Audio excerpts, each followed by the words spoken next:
Good afternoon, good morning, everybody. Nice to see such a worldwide crowd joining us today. So welcome and thanks for coming along. I'm going to bring on my guest, Alex, very shortly. Alex is our product manager for Capture One, so we'll say hello to him in a second. What are we going to talk about today? Just so you know exactly what's going to happen over the next 30 minutes or so. As you saw by the title, today we're going to talk a little bit about Capture One 21. We're not going to show everything. We're going to keep a few things under the table, as it were. So what we're going to show you is two new features that's coming, and just something to do with education that's also internal with Capture One. So what you're going to see today is not the whole feature set, just a couple of things that we wanted to try out. So that is the plan. All right, let's bring Alex up on screen as well. Hi, Alex, how are you doing? Hey, I'm fine, thank you. Good. So Thanks Alex, for having you me. are the product manager for Capture One, that's correct? One of them, One yes. of them. So I know we have Yes. several product managers now. So, but this is, of course, a very exciting launch for us, and we've been very keen to show you a couple of the great new things that are coming. I see there's lots of you on YouTube, and just looking to my right where I'm monitoring Facebook, I see there's lots of you on Facebook as well. We will answer your questions too, or we'll try to answer as many of those as possible. But before we get to those, we thought we would answer the 4 questions that you are bound to ask. And I've just seen right on cue, Christian, on YouTube has said, is there, oh, let's not cover up Alex's face, support for Apple's M1 chip? So let's go through the 4 questions. So Christian, you were right on cue there. Question number 1, will Capture One 21 work on 20 or 21? Because that's also keen for people on Capture One 20. Will it work on Big Sur? So what's the answer to that, Alex? The short answer is, of course, yes, it will Good. work. If you have already upgraded to Big Sur, Capture One should run, but there might be some issues, and we're still investigating what issues there might be in order to fix them as fast as possible. Yeah. But it will work for sure, and as fast as we can get it to work. Good. So that's easy to answer that one. And I know there's lots of reports who have already upgraded and it's working fine. So of course, if you want to risk it, that's okay. But like with all these things, you know, if you're working on mission critical stuff, it's vital to your job, then it doesn't make sense to upgrade just to get the new fancy toys. So that was question number 1. Let's go to question number 2. Will Capture One 2021 work with Apple M1 Silicon? So that was Christian's question, which just came out as well. So what's the answer to that, Alex? Again, the short answer is yes, of course they will. Right now, they are working through the emulator that Apple has made called Rosetta. And we are looking into, of course, making a native support for them. Good stuff. So in theory, you know, if you're lucky enough to get an M1 Mac tomorrow or whatever, then of course, as Alex said, with Rosetta 2, which is like the layer between the M1 Silicon and the old x86, then Capture One should run quite nicely. But again, it depends on performance and a few other things. But you know, like any application, it should run just fine, except with some limitations. But of course, to be diligent, then we need to test it fully ourselves when the hardware is more freely available, just to make sure everything is working okay. All right, question number 3, almost to the end. I saw this come up a lot over the weekend, because when we put our live view up, published it on YouTube, then I see quite a few people started commenting on the live screen anyway. So one of the questions was the one that you see on screen. I have a subscription. Do I need another one for version 21? No, the whole point of a subscription, of course, is that you always have access to the latest version. So if you have a subscription, you don't need to do anything. You just download Capture One 21 when it's out and you're good to go. If you want to buy another subscription, you could, of course, but please don't do that because you already have access to Capture One. And the last one, I have a perpetual license for version 20. Do I need a new one for version 21? Yes, you do. So if you have the license, then of course you can use that for as long as you wish. You don't have to upgrade if you don't want to. If you do want to upgrade, the easiest thing to do is just to go into our store, log in, and then you can see the various different options for upgrading. So there we go. So that saves you guys asking all those various different questions. So first thing that we're going to look at, and Alex, you're particularly keen on this feature. I'm just going to switch to, let's see if I can remember to press the right button and get this view up. Yes, I did. So we've got a slightly different setup here. We've got not only our faces, but we've also got this overhead view, as you can see, of my desktop. Let's move my phone out the way and talk about the first feature, which is very close to your heart, Alex, which is speed edit. Yes. Now, when did this idea arrive? I can't remember. It's a year ago or so, at least. I'm a wedding photographer, and I edit a lot of images, and we have a lot of photographers also employed at Capture One. So we were all looking at how can we make the workflows of photographers faster. Okay. So, of course, speed edit in its name hints that something will be faster. But as you know, you can pull your sliders. You can use shortcut keys to increase or decrease values of some sliders.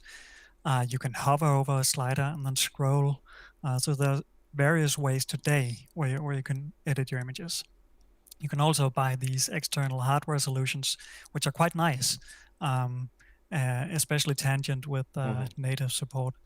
But we thought, why not try to utilize what we have in terms of a trackpad, and a keyboard, and a mouse? So we, yeah. So we have come up with a way to interact with the sliders in Capture One without actually needing the user interface of Capture One. Okay. So yeah, should I describe, or would you like to do it with your webcam? I think it's easier if you do it. Seeing as I've got this overhead set up, what I'm going to do is I'll describe how it works, because I think describing it without actually being able to see what's going on is a little bit difficult. By the way, before I get to that, there was a couple of comments that your sound was a little bit loud, Alex. I think I've fixed that. So just let me know on YouTube or Facebook if you're not being deafened by myself or Alex anymore. So I have taken my microphone a bit further away from my mouth.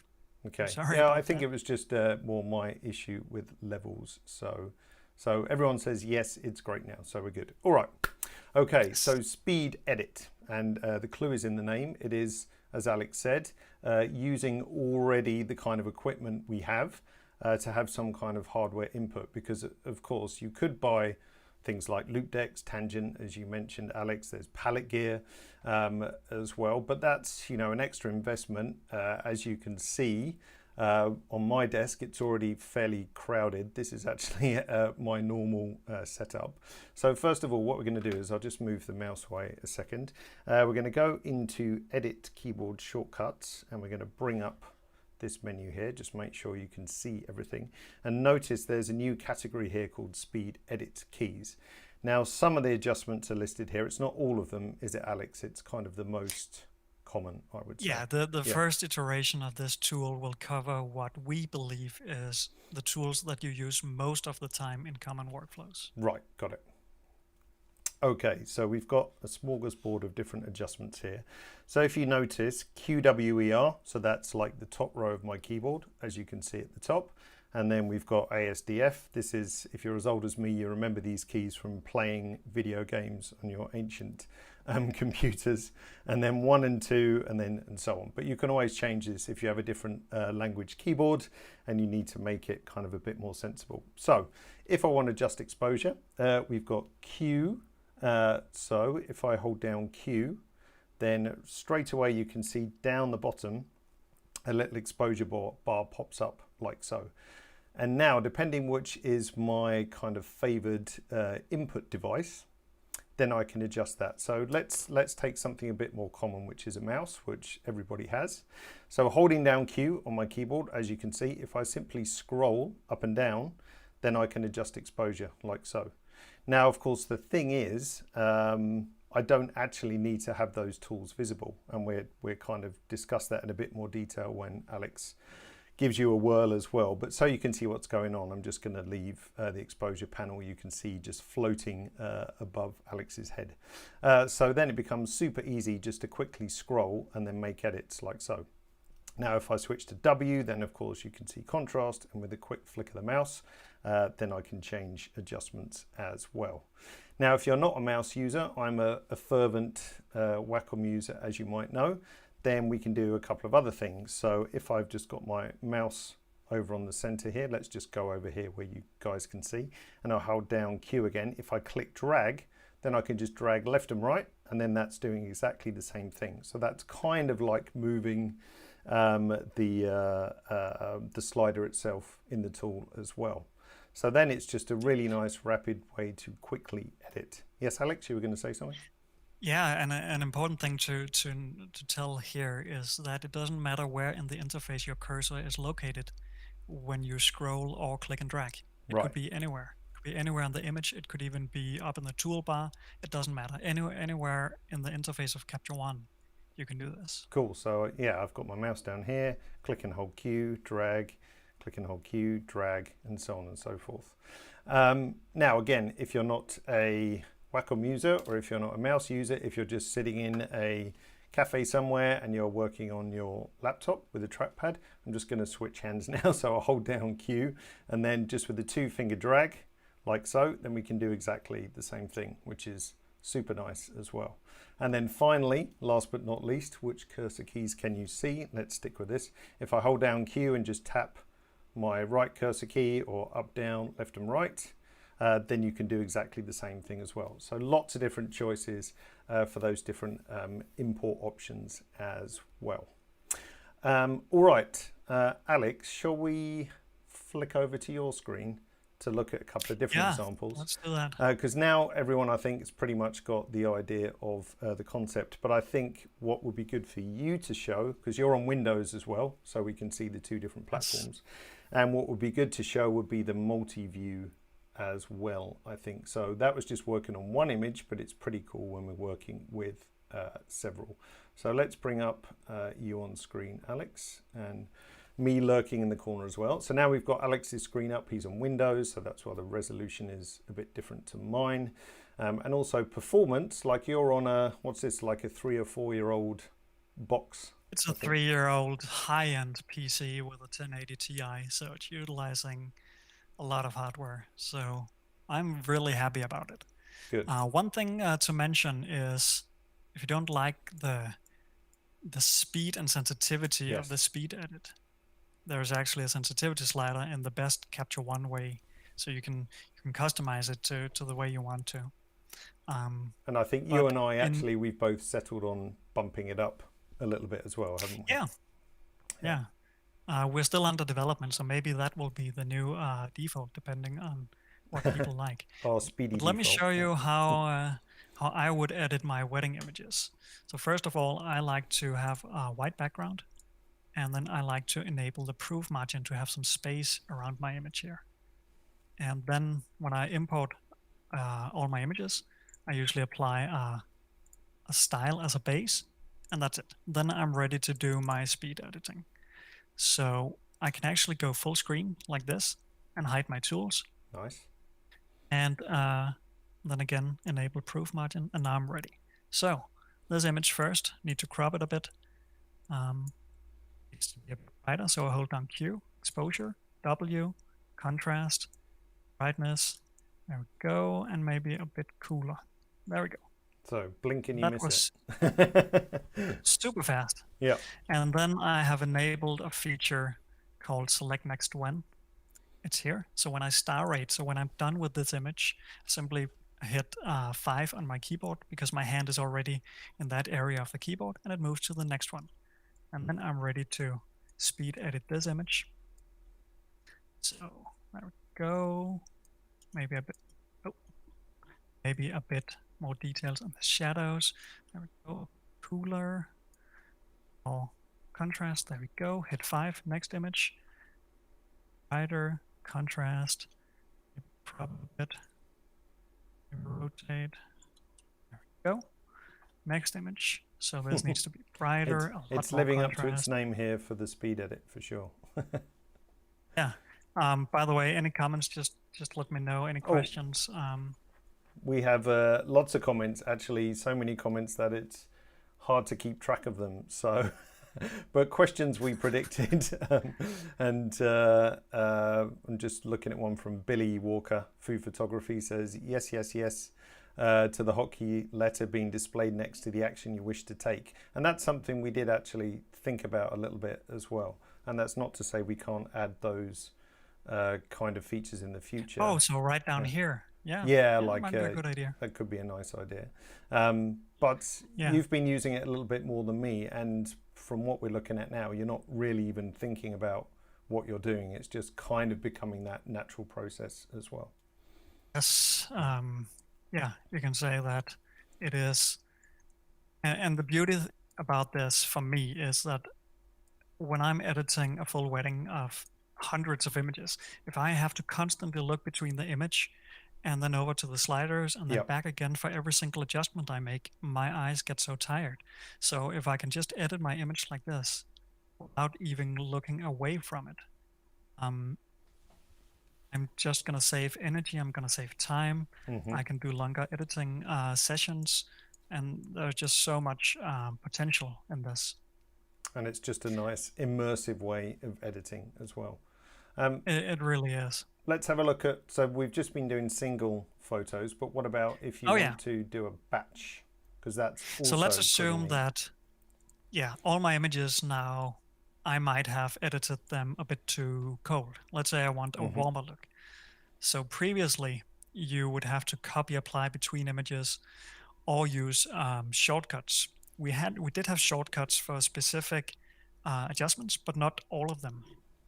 And it was a bit tedious to sit and hit a key to increase or decrease. But now if I have edit selected enabled and I hold down 1, I can just anywhere on the screen increase the Kelvin with the same amount. And what is important to notice here is that it's the delta value. It's the change that I'm applying. I'm not applying the same final value, which would be the result if you would copy apply. So that's not what I'm doing. I'm simply changing them all with the same value. Super nice. Question from Brian actually, or a comment, and I think Brian, this relates to what we said about the different ways you can use speed edit. So Brian said the problem with this way of editing, it's hard to give a small bump. But remember, if you use your cursor key, then you could just do a little tap and then you'll bump it up by, a small increment. And also with the scroll wheel or click drag, you can actually move the slider, I'd say just as deftly, if that's even a word, as you could without speed edit. Yeah. But also look at my exposure. So I can easily do these. I was just doing fast, and I've played a lot of video games, so I'm quite fast with a mouse. Speedy with this, yeah. and I've played a lot with this, so I know kind of how far I want to take it. Yeah. So that enables me to do it very, very fast. But if you just use your mouse or your input device of choice very slowly, you can actually do it you can see highlight it's one at a time. Yeah, there you go. Hope that helps, Brian. And a good question from K. Adam Christensen, actually. When you had your kind of full screen view up, can you see a histogram? I'm pretty sure I did a floating histogram and then you could see that as well. So there you go. So yes, it is possible. So, yeah. And you could float any tools, like if you wanted to put the panel up anyway to see kind of what your values were, then yeah, you could do that as well. So yeah, it's possible. Final question. Also one thing worth... Go ahead.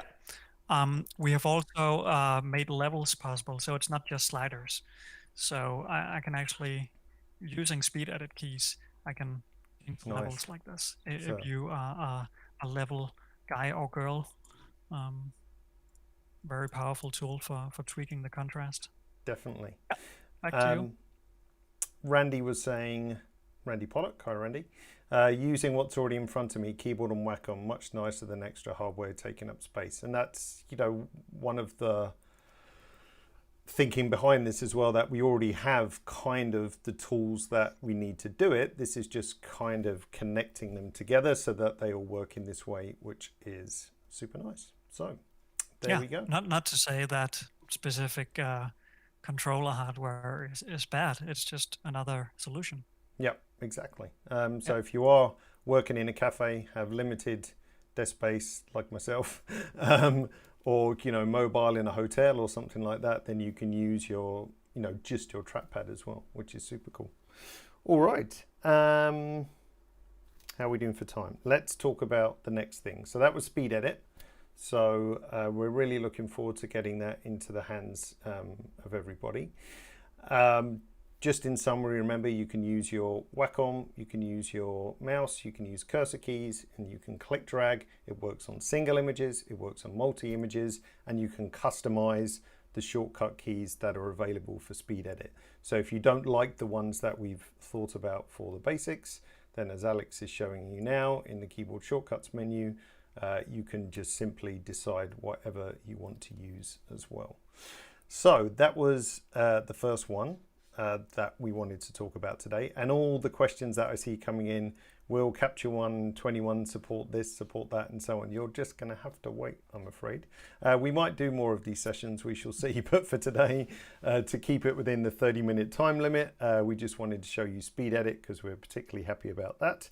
And the next thing that we want to show you is something called, or basically it's a different way of profiling the cameras. Alex, you might be able to speak a little bit more intelligently about it, but as I've spoken about in many sessions before, we take particular care in profiling the cameras. So we're not just shooting a boring old scientific target that might be the start of the process, but then we're also fine-tuning, hand adjusting the profiles, making sure the colors work across a variety of subjects and give you a good natural result. So hopefully one of the things that you, our customers, find when you're using Capture One is that you're spending less time kind of fixing errors, if you like, and more time on the creating side of things. Now that doesn't mean to say that we stop our development across any aspect of Capture One. We're always looking to improve. So over the years, we've always perfected and fine-tuned the way that we profile cameras. But in particular for Capture 21, there's now probably, I would say, more of a significant leap in how we do that. And the net result of that is better colors for you.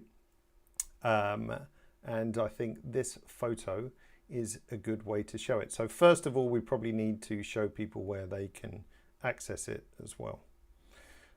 Yes. Yeah. So within Capture One, there is this base characteristics where you can select the ICC profile for your camera. And the ICC profile is really what translates the sensor data into something that looks great on screen. That is also why when you take the same profile into different applications, they might look different because they are using their own ICC profile. So, as David mentioned, we have, of course, always been very, very keen on color accuracy. But in the past few years, we have changed some of the engine behind how we can do imaging in the pipeline.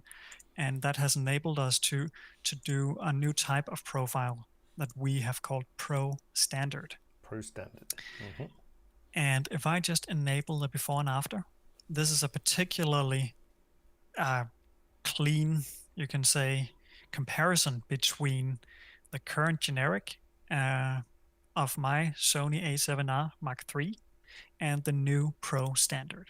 So on the left is as it looks currently, and on the right hand side is with the new profile. And there's no other edits on this shot, is there? You've just cropped it a little bit. No, it is completely completely clean. And it's very important to mention that these profiles, the new Pro Standard profiles, are also hand-tuned. So this before and after comparison is really only applicable to the Sony A7. Mhm. Oh, we might have lost Alex for a second there. He's a little bit frozen. If he is frozen, then I will just... Oh no, Alex, you're back. I'm back. Sorry You're about back, yeah. There was just a little that. slight stop there at the minute, but such is the way with live streaming from all corners of the world. But you are back now, yes, don't worry. Great. All right. So the biggest benefit of these new profiles is that they will retain the correct hue across, you can say, the density, so the lightness of the colors. So if you look at how it was before, you had clear blue up here, but as it got lighter, it kind of moved towards a bit reddish tone, while to the right, you see a clear blue tone all across the density, you can say, gradient. And also, if I zoom in a bit and compare before and after, it's almost like some muddy colors have been removed and a more clear blue has been applied. And I think what's to interesting with this shot is when you look in the, you know, the top corners, the deeper blue is actually pretty similar between the two profiles. But as you said, as you sort of gradually transition to the highlights, then the color starts to shift, which of course, what you don't want, you want the hue to be preserved across the whole tonal range. And if you started throwing a curve on that or contrast, then it's going to push it out of whack even more. So having it nice and consistent is just perfect. Yes, this is of course just blue skies. And you can say you could tweak this with the color editor, sure. But this just gives you a better starting point without having to do anything. And it's particularly useful also for portraits and product photography, where the actual, the precision of the color of the product you're shooting is very, very important. Because a lot of the times when people return products they bought online, it's actually because the color was not as shown on the picture. Yep. So color accuracy, again, taking one step further within color accuracy with these Pro Standard profiles. In the first release of these profiles, we are aiming to have somewhere between 15 and 20 profiles available for the most popular cameras. They will cover more than half of all images being processed through Capture One. So odds are that if you have one of the popular cameras, you will have access to these Pro Standard profiles. I've got a list as it stands of what's supported. Shall I bring that up, or do you want to wait until... Yeah, I think that's... okay, so let's bring that up. I think people are curious. Yeah, so because a few comments came up and said, oh, is it just the Sony cameras? So no. And this is just the start as well. So there's a list up on screen which shows Sony, Nikon, Canon, Phase 1 and Leica. And of course, that's not the only cameras we support in Capture One, just to make that completely clear. But as it stands of today, these are the cameras that will benefit from the new profiles. And of course, I guess any forthcoming camera, let's say Nikon produce a new camera tomorrow and we support it in Capture One, that will also get the benefit and so on. So even though this list on screen is relatively small at the moment, that's going to keep growing as time goes by. So I saw a couple of, what about Fuji's? So don't worry, we are going to keep adding to this list. I think it's safe to say that the profiling process is now more efficient. So in the early days of perfecting this new process, it obviously took a bit longer. Now it's getting faster and faster. So don't worry, Fuji fans. We will add more and more cameras to this. This is just as it stands today, and more camera models are going to be coming along. So don't worry about that. Okay, so, oops, Alex, we got your screen up again. We nearly had Inception for a minute then. Okay, I've actually got a little slightly different example to show as well, which is a beautiful, colourful photo. Let's just bring up my screen, so we don't need the overhead this time, so let's get rid of that. So on my screen you can see a great wedding shot from Eric Ronald. If we go to the base characteristics, just to give you a reminder, so we can see here this is from a Canon 5D Mark III, so we've got generic and pro standard. So I'm going to flick over to the pro standard and just turn on the before and after, as Alex did as well. And just this is an interesting example, because if we on the right hand side remind ourselves this is pro standard, and on the left hand side this is the old profile, if you like. If we look at the linen behind it, you see first of all it's much cleaner, it doesn't have that kind of muddiness in the highlights, and then looking at the book down here, that's actually retained its pop and its color really nicely as well. So it's not just about blue skies, skin tone, it's going to have an impact as well. We thought about showing some skin tone shots, but when we're getting to more subtle things and bandwidth on a live stream, then of course it doesn't necessarily make sense to show. But we hope with a couple examples that we've shown you, give you an idea of what's going on with these fantastic new profiles. And really, Alex, it just carries on with our ethos of trying to deliver the best out of the box experience. So when you take a picture and you load it into Capture One, then you can start your creative process, not having to muck about with fixing bad colors and so on. Mhm. All right. There was a good question about using Pro Standard as default. Okay. Yep. So if you do maybe want you to can use, show that.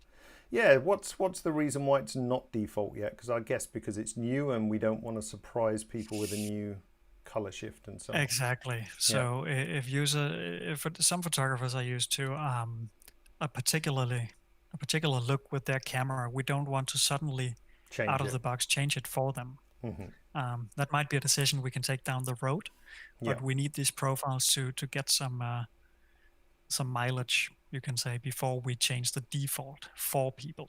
Yeah, exactly. And we certainly don't want to surprise people by changing their colors. But if you did want to have this as the new standard, in the base characteristics tool, choose Pro Standard, and then go to the submenu, the three dots, and just say save as defaults for my particular camera. And then that way, every time that you deliver a new photo to Capture One from that camera, then it would use the Pro Standard profile. So, good tip. Thanks for that, Alex. Let's pop that back. So again, don't feel sad if your camera wasn't on that list.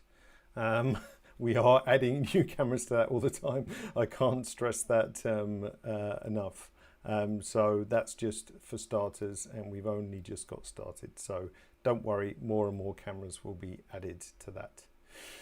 All right, last thing.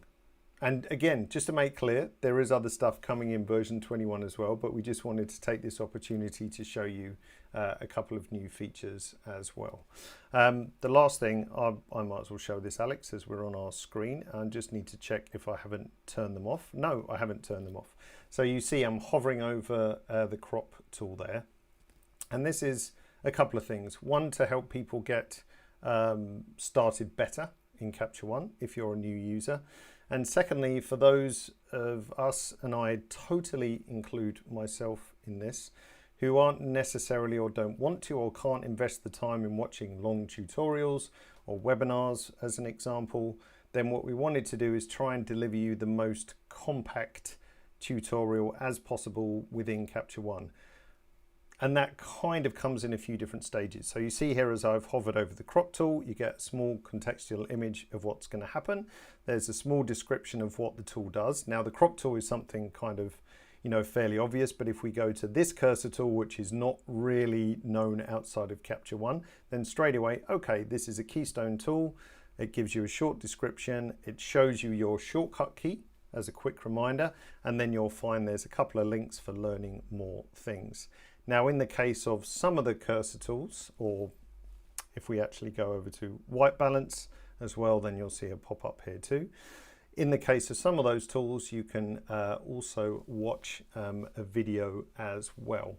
And as I said, these are designed to be as compact as possible. So I'm just going to play you an example, which is 30 seconds. So let's see if you've got the patience as a test to watch 30 seconds of video. So I'm just going to hit play on that now. An easy way to zoom and pan into your photo is to use this cursor tool. Double click to zoom into 100% and pan around the photo. Double click again to fit the screen. Holding the spacebar down regardless of the currently selected cursor tool always selects the pan tool. And there we go. So just a short example like that, short and sweet, designed to be, 30 seconds long, maximum 2 minutes, I think was the upper limit I gave myself. And just to find those within Capture One. You'll also see, to kind of carry on with this, there's a little learn button. It says he's circling the wrong screen. There's a little learn button up in the top right hand corner, which also takes you to like a sub-contextual panel, which is purely just aimed towards learning. So a few different options in there. I'm not actually sure if it's active. Let's see. It is. There we go. So it's just purely a learning panel with tutorials in it. No other stuff. Just all about getting started and learning. So again, that's directly within Capture One as well. So that's pretty much what we wanted to show today. As I said, it's not everything that's in Capture One 21. Have to make that clear from what I'm reading in the comments. So just remember, we only wanted to show you speed edit and the Pro Standard profiles today, and a little bit about the education as well. A few people have been asking about release date. So that's not something we're going to mention today. But I'm sure you can probably guess it's not that far away. For those of you who are interested, or anyone who is watching who is not a Capture One customer, just to let you know, if you buy Capture One 20 today, that automatically gets you the license for 21 as well. So it's not like you have to buy twice. And of course, all of you who are existing users with licenses, you're always going to get a discount. And the easiest way to see how much Capture One will cost would be to log into your account, and then you can see based on your license what the upgrade cost is and the various different options. And don't forget, if you have a subscription, you don't need to buy another subscription. You are entitled to it anyway. And Adam, or K Adam, must have been late to the party because he said, please tell us about Apple M1. That was one of the questions we answered at the start. So Adam, or K Adam, you've got to rewind and listen to that, but you won't be disappointed, don't worry. There's loads of questions coming in, so it's almost impossible to pick through all of them. But looking at the various different questions, lots of questions about everything that we've asked so before. Unfortunately, we can't mention anything that is coming in the future other than what we've mentioned today, of course. So we see loads of requests coming in for all kinds of various different features, which is great, and you should keep doing that. Alex, pretty much the features that we add in Capture One over the years, probably more so from Capture One 12 onwards, is mostly designed around user feedback. So if there are features that you want in Capture One, then what you're doing is the right thing and telling us, make a support case, tell us on social media. Every feedback that comes to us is always listened to, noted, and Alex, you get that fantastic job of sifting through all those various different things, don't you? Yes. Yes. And he says that with a smile on his face. Great. All right, everybody. Thanks for joining us today. It's been a pleasure spending time with you as usual. We said we keep it to around 30 to 40 minutes, and that's what we managed to do. So once again, thanks for joining us, Alex, and giving us a tour of Speed Edit. Really enjoyed seeing that you can actually use it in anger. It's much, much faster than I certainly have got to grips with it yet. So with a bit of practice, I can see you can really shift through your photos nice and quickly. All right, Alex, thanks for joining us. And we hope Thanks for having me. That's all right. I'm sure we'll do this again in the not too distant future. And we'll have you back then. So take care, everybody. It's goodbye from me. Thanks, Alex. Bye. And see you soon. Bye now.